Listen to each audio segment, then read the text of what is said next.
Hi everyone, this is Keisei with Dondoko Taiko. In late 2018, fellow Taiko member Corey and I began planning a trip to Japan for Dondoko Taiko. This would be a 10-day, 9-city itinerary. We planned extensively for this trip, which would have taken place in August of 2021. Unfortunately, we haven't been able to take the trip yet.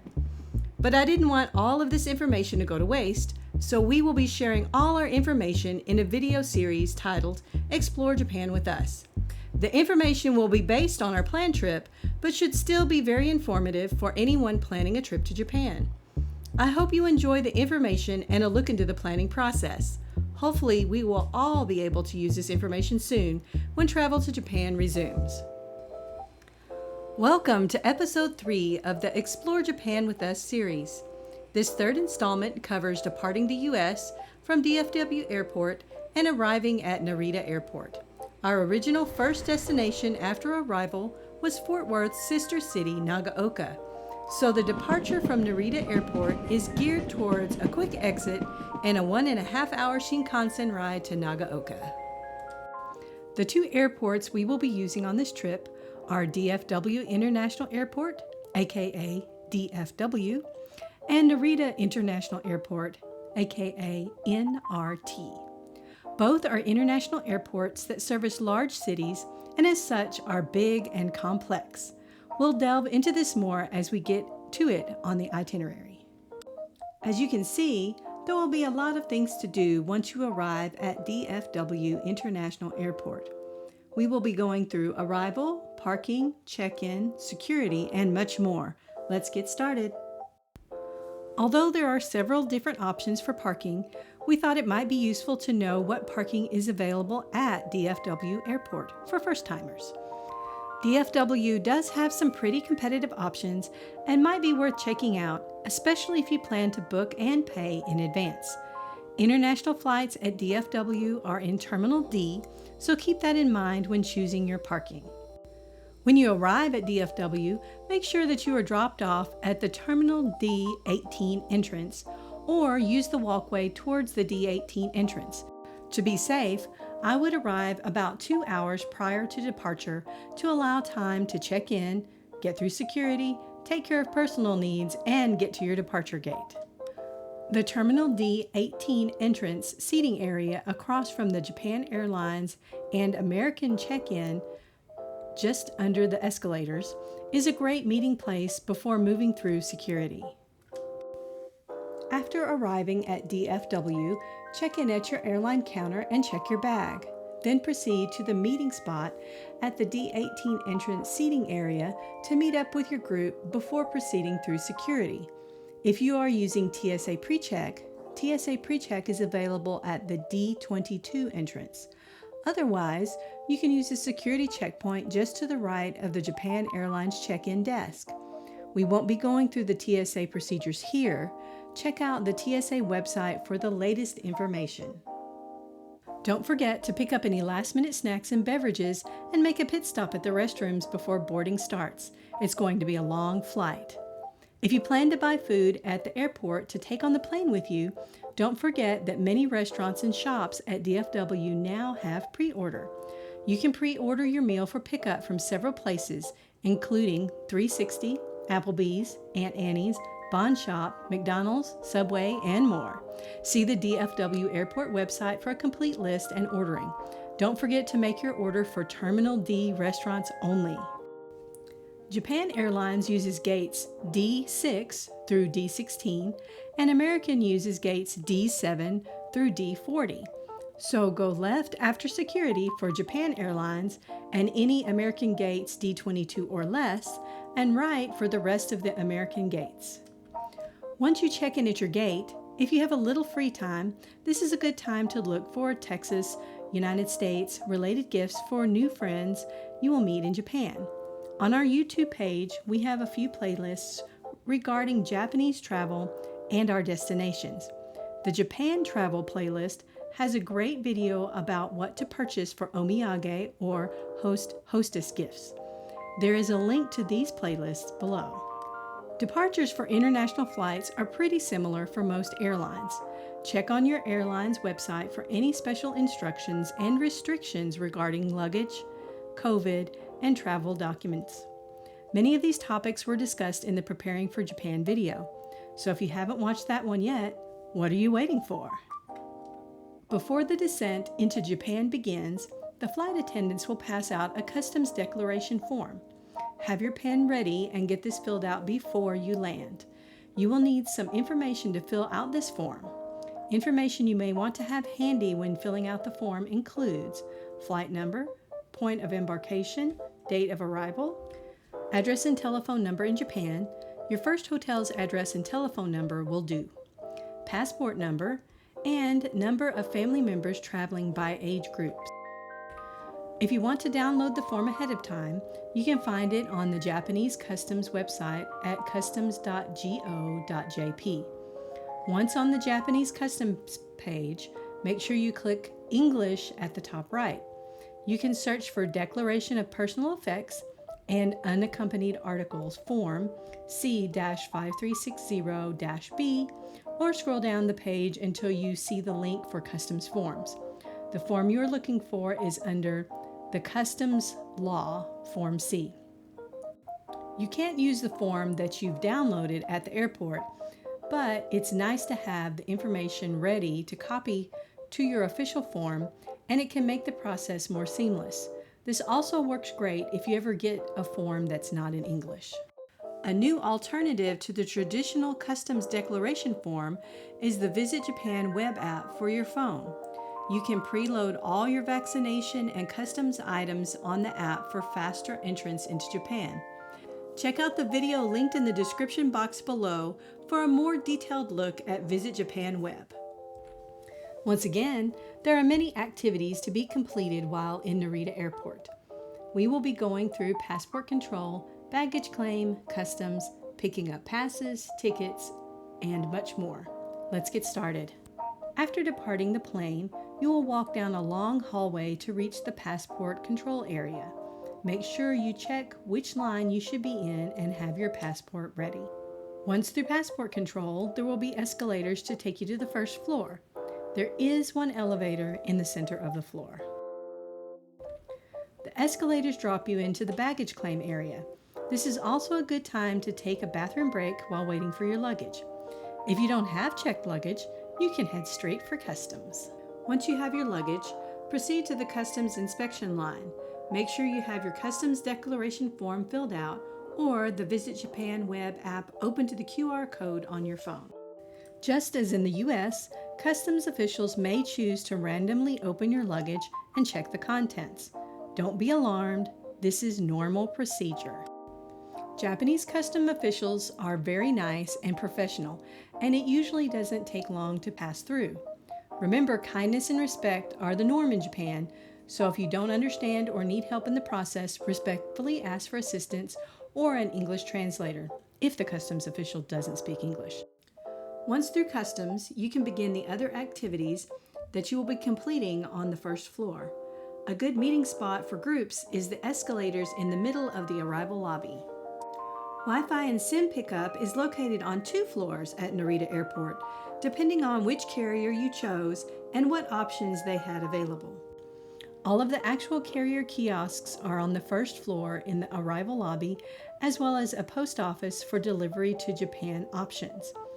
Their locations are listed here, and this list and the link to this map are available on the online itinerary. If you choose to pick up items at the airport, please make sure that you are familiar with this map so that you can pick up your items quickly. If you did not exchange currency before arriving in Japan, you can do that in the first floor arrival lobby as well. I would not recommend exchanging all of your currency here, as the rates can be very poor. You can always use an ATM at a post office or 7-Eleven to pull out more cash.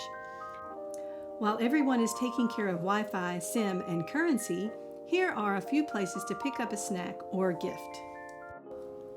If your Wi-Fi company requires that you pick up your Wi-Fi at an airport post office and you didn't find it at the first floor post office, you might find it here.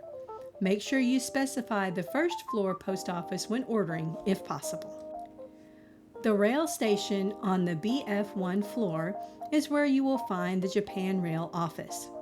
You will pick up your JR Pass, Suica card, and purchase tickets for the Shinkansen here. Most train stations have a Japan Rail office, and this is a great place to find information and pick up tickets, especially if you don't speak Japanese. For this itinerary, you will not use your JR Pass right away, so make sure you put your JR Pass safely away. While in the Japan Railway office, you will purchase your Shinkansen tickets for the first leg of the trip and pick up and load the Suica card. You are not required to use a Suica card, but it is recommended because of its versatility and ease of use. You will probably need to load about 7,500 yen onto the Suica card to cover costs during this trip. You don't have to load it all at one time, as you can load your card at any train station and through apps like Google Pay and Apple Pay. There's an article with instructions on using an IC Card app with your phone in the description box below. At the end of the trip, you can return your card for a refund, or keep it as a cool souvenir, or keep it for use on future Japan trips. For this trip, you will be riding the Keisei Skyliner from Narita Airport to Keisei Ueno Station to gain access to the Shinkansen at Ueno Station. You will pick up your pre-purchased ticket bundle at the Keisei office. This bundle includes the ticket you will use right away and a Tokyo subway pass that you will be using at the end of the trip. Be sure to put your Tokyo subway pass in an inner pocket in your bag for much later use. Once again, while everyone is picking up their tickets and passes, this would be a good time to take care of bathroom needs, buy some food and drinks, and anything you might need at a pharmacy. If you've already picked up your Suica card, this is a good opportunity to check out its use at a konbini. After completing all your Narita Airport activities, you will board the Keisei Skyliner. The Keisei Skyliner and Narita Express gates are very close together, so make sure you follow the signs to the Keisei platform. Here are a few things to remember when traveling on trains in Japan. Line up on the platform before boarding. Don't block the aisle with luggage. When having a conversation, keep your voice down. Recline your seat with consideration for the person behind you. Return the seat to its original position before exiting the train. Set your mobile phone to silent mode. Don't talk on your phone except in the deck areas between cars. Take your garbage with you when getting off the train and discard it into a garbage bin on the train or in the station. While you probably won't get anything more than the stink eye for breaking these rules, one of the best experiences about traveling to another country is being immersed in a new culture. This includes rules, traditions, and expectations. So enjoy being a little more Japanese while in Japan.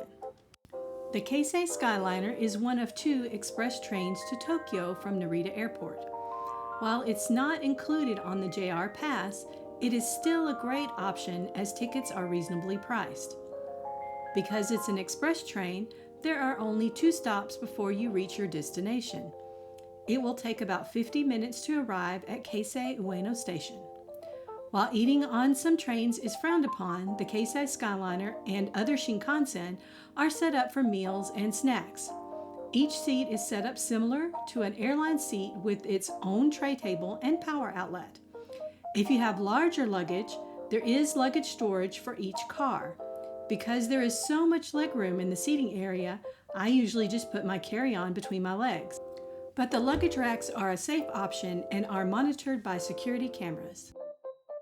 Keisei Ueno Station is just a quick transfer point for this itinerary. Your main activities might include purchasing snacks and finding the exit towards Ueno Station. Keisei Ueno Station is a very small station, with a few food kiosks and restrooms as the main attractions. You will exit Keisei Ueno Station through the main entrance and turn left on the sidewalk to make your way to Ueno Station, about 1 block away. After you walk to the corner, you will cross the street and follow the sidewalk to the Hirokoji entrance for Ueno Station. Ueno Station is a pretty big station, but for this itinerary, it's just a quick way stop. Your activities might include purchasing Shinkansen tickets, boarding a Shinkansen, and just enjoying being in Japan. The JR East Travel Service Center is just to the left of the central gate if you need information or to purchase tickets. The Shinkansen departure area for the Joetsu line is on B4F floor, gates 19 or 20, through the Shinkansen transfer gate and use the B3F escalator. Getting on the Shinkansen is a little more complicated than your regular trains as you have 2 tickets to contend with. When you ride the Shinkansen, you will get a base fare ticket, or you can use your Suica card if not using the JR Pass, and an express ride ticket. If you have an oversized bag, then you will also have to pay an extra fee to reserve a seat, between $3 and $7. First, you will pass through a regular ticket gate. You will use your base fare ticket at this gate. Don't forget to retrieve your base fare ticket once you pass through the gate. You'll need it at the next gate and when exiting the next station. Follow the signs to the Shinkansen platforms. Before you get to the platforms, you will find the Shinkansen gates. Insert both of your tickets this time and retrieve them after passing through. Now you're ready to access the Shinkansen platform. Look at the displays and find the correct platform for your train. Depending on the ticket you purchased, reserve, non-reserved, or green, you will need to also find your car for the train. The car numbers and type of car are written on the platform, and waiting lines for each car are marked on the platform.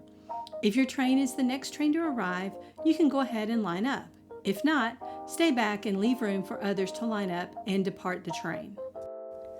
Once you've boarded, you'll need to find your seat. Shinkansen cars resemble airlines with row numbers and seat letters, Wi-Fi, charging ports, food, and restrooms. Most train companies offer a car map online, and these are also available in the entry foyer for each car. For more information, you can check out all the trains on any of the Japan Rail websites. There's even virtual tours of each car. I'll link the JR East site below, but you can find any of them by searching for Japan Railways. One cool feature of Shinkansen trains is that the seats can rotate 180 degrees, so you can rotate your seats to face your friends and family if you wish. But don't forget to do this once everyone is settled so you don't block the aisle. If you need help, just ask an attendant. Check out this video for more Shinkansen riding tips. If you have oversized luggage, you will be seated in the last seats on the train, which have luggage space behind them. I have often requested these seats in the past just to have more luggage space. Now that you're all settled in your seat, get comfortable and pull out your snacks or purchase something from the vending machines or food cart. Don't forget to pull out your camera as you will pass through some beautiful country on the way to your next destination. Thank you for watching. I hope you've enjoyed this video. All videos and resources mentioned are linked in the description box below. See you at the next destination.